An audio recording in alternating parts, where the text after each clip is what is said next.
Thanks for tuning in.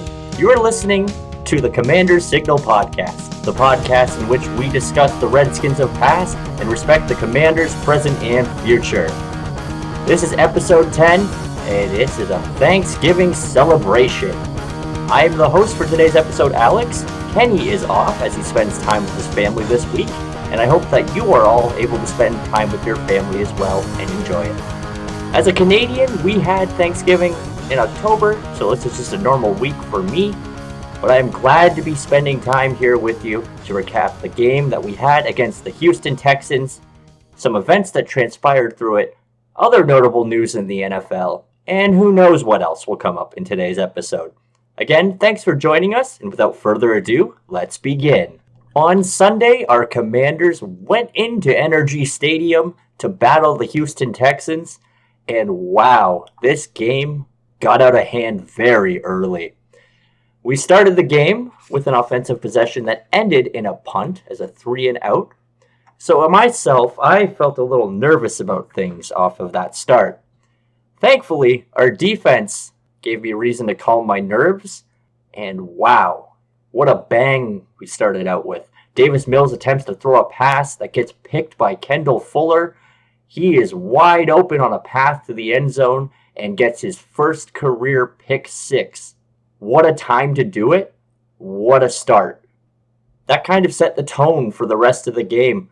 The Commanders' defense was stout and ready for whatever got thrown at it. For a while, the Texans' defense also stepped up. There were 5 consecutive possessions where both teams were forced to punt.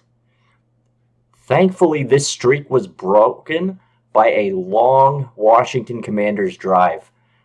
This drive took 9 plays and accounted for 85 yards and over 5 minutes of possession, wrapping up with a touchdown. It was a day of first for the Commanders as Curtis Samuel got his first rushing touchdown on the year. It was a 10-yard run. Joey Sly kicked the extra point, and just like that, with 11 minutes and 44 seconds to go in the second quarter, we were up 14-0. And boy, the train kept rolling after that. Following that sequence, the defense went out and forced the Texans to go 3-and-out and have another punt. The offense goes back out and does their thing, concluding with another field goal. This drive started with 3 minutes to go in the second quarter and ended with 7 seconds left. So it was a perfect 2-minute drill ran by Washington. You'd like to see a touchdown, but you can't argue with points. And to end the half, the Commanders are up 20-0. And man, seeing us be up 20-0 after some of the rough games we had to start this year felt very good at the time.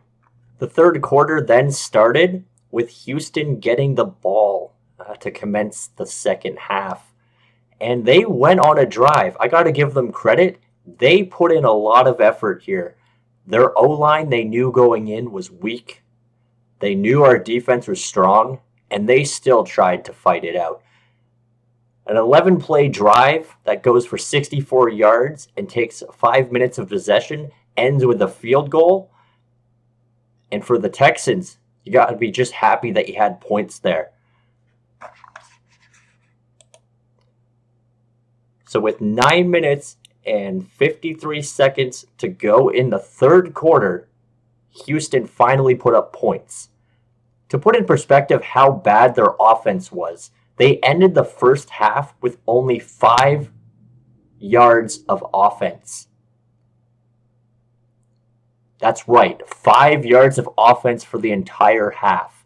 You can see why these guys are at the bottom of the league and are probably only going to win the first overall pick anytime soon. This Texans team, while they have a lot of heart, they do not have a lot of talent. Their running back, Dameon Pierce, going into this game was their leading rusher, talked about a lot, and absolutely got stifled by the Washington run defense. It wasn't pretty at all. On that drive, defensive lineman John Ridgway did his best audition for AEW wrestling as he tackled the ball carrier Dameon Pierce and then proceeded to suplex him to the ground. He's definitely going to get fined for it. In fact, Jonathan Allen went on a podcast in Washington, I think for 106.3, and stated that the defensive line starters are actually contributing to pay Ridgway's fine. They know it's going to be a lot. They're each chipping in a quarter of the cost, with Ridgway having to cover 1/4 of it. The reason for it being that if the defensive line didn't step up here, he was probably going to be playing football in December for free. So the rookie made a mistake here, but he did try to make a good play. He showed some passion. I'm never going to fault the lineman for being aggressive. He just needs to channel that aggressiveness into the right areas.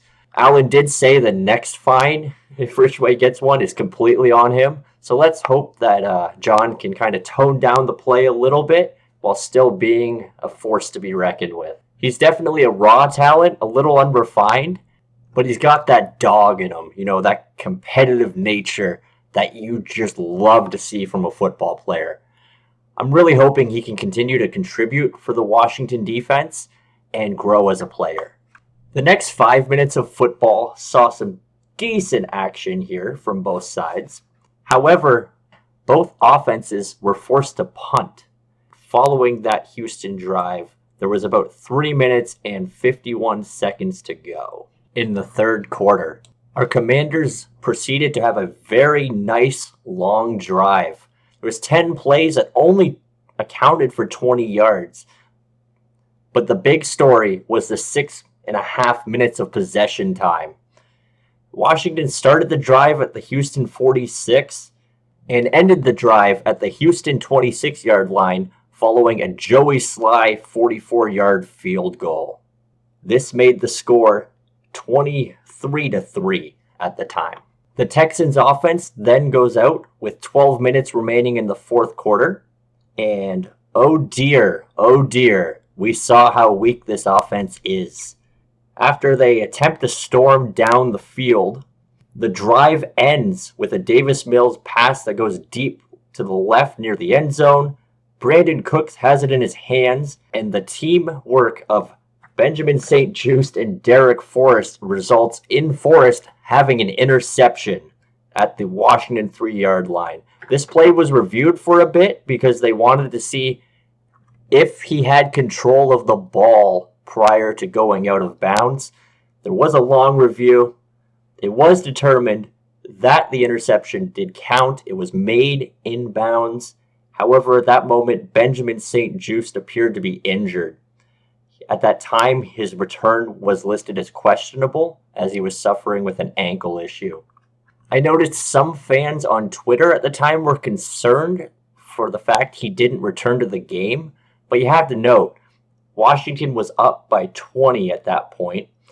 There's not really a need to send your top cornerback into the game if he's having a bit of issues there. It was a smart call by our defensive coordinator, Jack Del Rio, to put Danny Johnson in his place and let St-Juste rest. I really liked that decision. There was no point continuing to play him in a game against a one-win team. So following that interception, there was about 10 minutes to go in the fourth quarter, and Washington went run heavy. There was 3 straight runs from Brian Robinson, and then a third down play by Heineke. He goes for the pass to Cole Turner, and surprisingly, the Texans make the defensive stop on third down. So with 7 minutes and 47 seconds to go, Tress Way punts the football to the Houston 40-yard line. There was about a 5-yard return from the punt returner, and Houston then commenced their final drive of the game. This drive was a decent offensive drive for the Texans, and if they had more possessions like this one, then it could have made the day a little scarier for Washington. That being said, this drive consisted of 11 plays going for 55 yards. This ended with a touchdown. Davis Mills scrambles into the end zone from 4 yards out. Kemi Fairbairn kicks the extra point, and the Texans were then down by 2 possessions. That said, there was only 3 minutes and 19 seconds to go in the fourth. For Houston, this was simply too little too late. There was about 3 minutes and 17 seconds left on the clock. They proceed to try an onside kick, which is recovered by the Commanders, essentially ending any hopes the Texans had of coming back. The Commanders then proceeded to basically run out the clock, quite literally. There were 7 plays for 38 yards that took up the entire remaining 3 minutes and 19 seconds of the game. A rush by Robinson, another rush by Robinson, one by Gibson, another by Gibson, a third rush for Gibson, and finally 2 more rushes, one from Robinson and then a final one from Gibson with 27 seconds left, essentially ends it. Voila! The Commanders are now 6-5 on the year. The Texans are 1-8-1 and continue to reel, trying desperately to search for any way to improve for the rest of the season. With the win, Washington remains in playoff contention, only 1 game back currently of the final wildcard spot. We play the Falcons on Sunday, who is the team that is actually behind us in the standings. We need to win next Sunday to remain in contention. We're going to take a quick break here and come back to discuss some more NFL news that happened this week. While I grab my notes here, please take a moment to listen to the new track we have made titled The Modern Fight for DC.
All right, before I continue, I've got to say, I love this Commanders squad.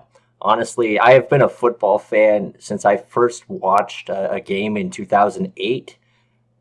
It was actually a Redskins contest where Santana Moss caught a touchdown that I still cannot believe he caught to this day. So I've been watching Washington football for a while. I got to say, this season has been a fun ride to this point. I'm enjoying the journey. The defense is stepping up, and the offense has key weapons that have made plays when needed to control time of possession. I know there is still room to grow for this Commanders squad, but it's clear the coaching staff has these players putting their best effort out there on every down of football, and they're making the right play calls to keep Washington in games. This team is gritty and resilient, and I have to say, it's official. Proper Washington football is back. That said, we did state we are going to talk about some other things that happened in the NFL, so let's get to that. We're going to start with Nick the Dick Sirianni. The Philadelphia Eagles head coach certainly fits the mold of that franchise. A complete lack of professionalism was shown by him following the win against the Colts. This was a very emotional game for him, as he previously worked with Frank Reich, who was fired by the Colts this season. And he seems to really have some bitterness towards their organization. He said some quotes following the game that were quite frankly unacceptable of a head coach to make. And I feel like he is going to have a short shelf life in Philly if he keeps doing stuff like that. Sure, their fans may like it, but there's a lot of fan bases that are just straight up annoyed right now with the Eagles. I know personally their record is not indicative of their play. There has been several games where they have won kind of not out of luck, but rather the other team making mistakes. We saw what they're really like when the Commanders took them on. And for as much as they talk, I cannot wait to see them lose in the playoffs, hopefully in their first and only game. If I'm wrong, I will eat those words. But right now, I agree with Colts fans. Fuck the Eagles. That may be a harsh way to put it, but those are my feelings on that matter. You can be upset with another team's personnel decisions all you want, but to publicly criticize it with that platform, completely out of line. And I hope the football gods have some karma in line for that Philly team. I'm hoping our Commanders team continues to play strong and can make the postseason, because oh my, what an amazing event it would be to see us crush the Eagles. Have I made it clear I don't like them? I think I have. The other news I wanted to cover, our former quarterback, Mr. You Like That, Kirk Cousins, has his touchdown streak broken. The Cowboys went into the Viking Stadium and absolutely just smacked around Minnesota. It wasn't pretty. I like Kirk Cousins as a quarterback. I think he did very well in his time with Washington. That said, I have no idea what the Vikings offense was doing. And oh boy, that game got very, very ugly. Finally, on Monday night, the NFL had their game in Mexico. It was the Cardinals and the 49ers. And in what was supposed to be a showcase of NFC West teams, turned into a rout for the 49ers. That had some implications in our playoff hunt, as we went from being a half game back for the final wildcard spot to being one game back. Again, like I said earlier, our contest this Sunday against the Falcons is going to be crucial if we want to continue our march to the postseason. That said, we do have some news to report regarding the Falcons. It looks like Kyle Pitts, their star tight end, has been placed on injured reserve, effectively ending his season.